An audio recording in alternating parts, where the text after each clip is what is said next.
Every aspect of a Peli case is built to last. There may come a time, however, when certain items, like a latch, need to be replaced.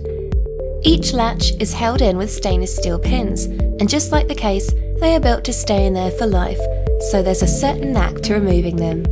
Most latches have pins that are visible from both sides. However, the 1200, 1300 and 50/50 cases have pins with only one side visible. As there are two different types of latches, there are two slightly different ways to replace them. Just follow these easy steps and you'll be well on your way to becoming the ultimate latch master. Starting with the latch closed, use a flat head punch and a hammer to hit the head of the latch pin with force. If you don't have a flat head punch to hand, a small Phillips head screwdriver or even the new replacement pin will work just as well. If your latch pin has two visible sides, repeat this again and again and again until the serrated end of the pin pops out at the opposite side of the latch.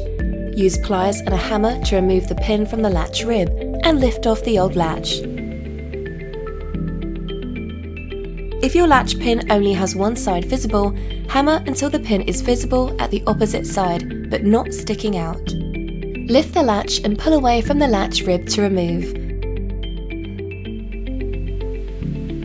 Place the new latch onto the lid and insert the latch pin smooth end first.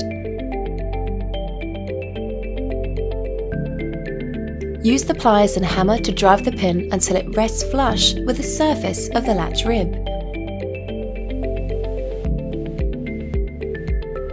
Your case should now be restored back to its former glory, and to top it off, you've got yourself a fancy new title. Congratulations, Latch Master!